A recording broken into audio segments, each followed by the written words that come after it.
નમસ્કાર દોસ્તો, મારું નામ કલ્પના છે અને હું હોસ્ટેલમાં રહું છું અને ધોરણ 10માં અભ્યાસ પૂરો કરી હું ઘરે આવી હતી. કેમ કે મારા પપ્પાએ જે શાળામાં શિક્ષક હતા ત્યારે મારે હવે પછીના અભ્યાસ કરવાનું હતું અને પછી મારા જીવનમાં એક એવો ટર્ન આવ્યો, એની વાત તમને કરવા જઈ રહી છું. પપ્પાએ કહ્યું, કલ્પના, હું તને મારી સ્કૂલમાં તારું એડમિશન કરાવી દઉં. કેમ કે બેટા, તું મારી નજર સામે રહીશ એટલે તારામાં હું થોડું ધ્યાન આપી શકીશ. કલ્પનાએ કહ્યું છે, ઠીક છે પપ્પા, તમને જે યોગ્ય લાગે તે કરો. મિત્રો, હું દેખાવામાં એકદમ સુંદર લાગતી હતી. આમ તો મારે જીન્સ પહેરવાની ના હોય, પણ મારા મમ્મી પપ્પાને હું ફોસલાવી અને જીન્સ પહેરતી હતી.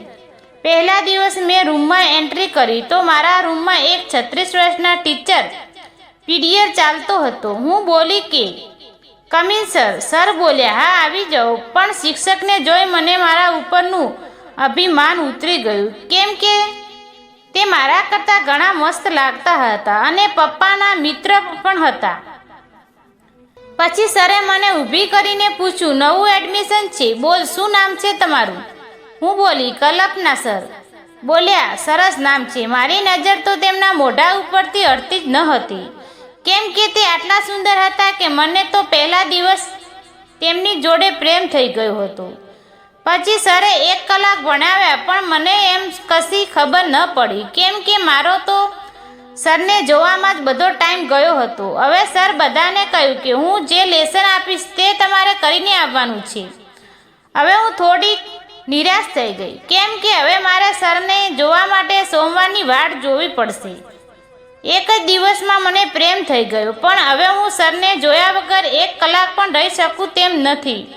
હવે સાંજ પડી ગઈ હતી. કલ્પનાના પપ્પા પણ ઘરે આવશે, બધા સાથે જમે છે. પછી કલ્પના બોલી, પપ્પા, મારા ક્લાસમાં આજે અમને જે સાહેબ લેક્ચર આપ્યું તેનું સરનું નામ શું છે? કેમ બેટા, તને કંઈ બોલ્યા છે? શું થયું છે? નાના પપ્પા, હું મનમાં હસતી, કેમ કે મને તો સર સાથે પ્રેમ થઈ ગયો હતો. અરે એવું નથી, હું તો બસ એમ જ પૂછતી હતી. પપ્પાએ કહ્યું, તેનું નામ વિકાસ છે.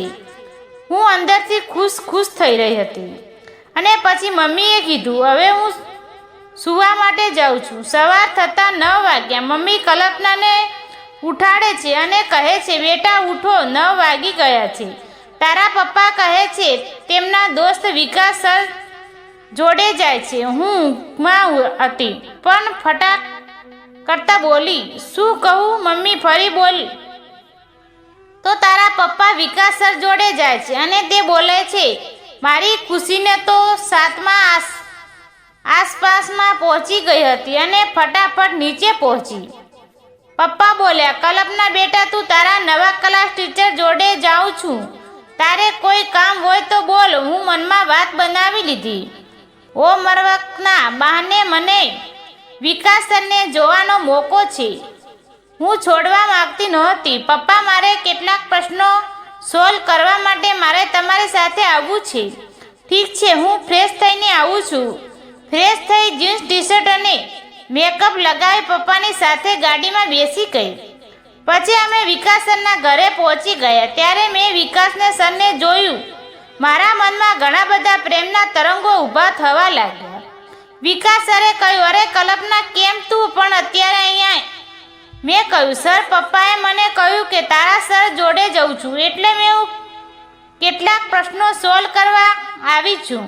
તમે મારી મદદ કરશો? હા, કેમ નહીં, પહેલાં બોલ્યા.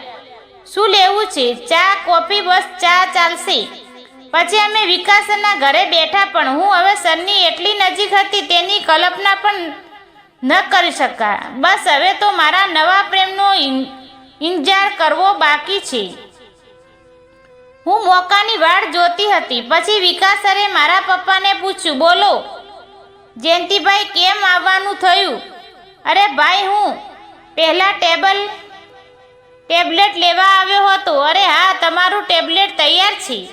પછી કલ્પનાના પપ્પા બોલ્યા, કલ્પનાને શું કામ છે? જરા પૂછો તો, મારે તો સરનું પર્સનલ કામ છે. પપ્પા બોલ્યા, તો વિકાસભાઈ, તમે કલ્પનાના પ્રશ્નોના સોલ્વ કરી તમે તેની મૂકી જજો, અથવા તમે મને ફોન કરજો, હું લઈ જઈશ. ઠીક છે, હા સર તમે જુઓ. હવે કલ્પના એકદમ ખુશ હતી. હવે મારે સરને મારા પ્રેમ વિશે જણાવવું છે, પણ કેવી રીતે કહું? વિકાસ સર બોલ્યા. કલ્પના શું થયું? બોલ સર, મારો તો કોઈ પ્રશ્ન નથી. હું તો આગળ તો બોલ સર, હું તમને પ્રેમ કરું છું. સર ખુરશીમાંથી ઊભા થઈ ગયા અને બોલ્યા, તું શું બોલે છે? તને ભાન છે? હા સર, બિલકુલ હોશમાં રહીને મેં તમને કહ્યું છે કેમ કે તમને પ્રેમ કરું છું. હું તારો ગુરુ છું, ટીચર છું. આપણે કેવી રીતે આ બધું કરી શકીએ? કલ્પના કહે છે, વિકાસ સર, જો તમે ના કહેશો તો મારા જીવ દઈ દઈશ, પણ પ્રેમ તમને જ કરીશ. હા કે ના બોલો? વિકાસ સર પણ ગભરાયેલા છે. હવે શું કરવું? આને કેવી મુસીબતમાં મૂકી દીધો છે. હવે શું કરવું? કલ્પના આવે છે અને કહે છે, સર તમને 1 દિવસનો ટાઈમ આપીશ, મને નાનો જવાબ આપજો. પછી સર બોલ્યા, એવું હોય તો તું પણ મારી વાત સાંભળ. જો મને પ્રેમ કરતી હોય તો મારું એક કામ તારે કરવું પડશે. બોલ, મંજૂર છે? બોલ, શું શરત છે? તારી પરીક્ષામાં પ્રથમ નંબર પાસ થવું પડશે. મંજૂર છે, કલ્પના કહે છે, પણ મને અભ્યાસમાં મદદ કોણ કરશે? વિકાસ સર બોલ્યા, હું કરીશ. પછી સર અવારનવાર 1 કલાક 2 કલાક ટાઈમ લઈને ટ્યુશન લેતા અને હવે પરીક્ષાની બસ 3 મહિના બાકી હતા. પછી સરે કહ્યું, કલ્પના તારે હવે તૈયારીમાં વધુ ધ્યાન આપવું પડશે, કેમ કે મારા બીજા ટ્યુશન પણ છે, એટલે એમના પ્રત્યે મારી પણ કેટલીક જવાબદારીઓ છે. કલ્પના બોલી, ઠીક છે સર. પરીક્ષા આવી જાય છે અને કલ્પના પ્રથમ નંબર પાસ થાય છે અને શાળામાં તેને પુરસ્કાર આપવામાં આવે છે. બધા કલ્પનાને સન્માન આપવા લાગે છે. કલ્પના વિકાસ સરને આમ તો તેમજ નજર ફેરવી ગોતતી હોય છે, પણ વિકાસ સર ક્યારે જોવા ના મળ્યા. એટલે તેણે પપ્પાને પૂછ્યું, પપ્પા વિકાસ સર દેખાતા નથી, ક્યાં છે? પપ્પાએ કહ્યું, વિકાસ સર થોડા દિવસ માટે શહેર છોડી બહાર ગયા છે અને કદાચ તે બીજા સ્કૂલમાં તેનું પરમિશન હોવાથી કદાચ તે ફરી પાછા ન પણ આવે. કલ્પના પપ્પાના આવા શબ્દો સાંભળીને નિરાશ થઈ જાય છે. વિકાસ સર માટે આટલું બધું કહ્યું તો તમારા વગર મારી ટોપર કેવી રીતે સિલેક્ટ કરું? વિકાસ સરના જવાબ દુઃખમાં તેણે ફોન કર્યો, પણ તેને ફોન બધા આવતા હતા. તે સમજી ગઈ હતી કે શ્રેષ્ઠ પરિણામ લાવવા માટે વિકાસ સરે મારી બધી શરતો માની લીધી. તેમને એક ગુરુના ધર્મનું પાલન કર્યું હતું. તે પછી એક ગુરુ તેને શિષ્ય સાથે કેવી રીતે પ્રેમ સંબંધ બાંધી શકે તે પણ તેમને વગર બોલે સમજાવી દીધું હતું. મિત્રો, આ હતી અમારી આજની વાત.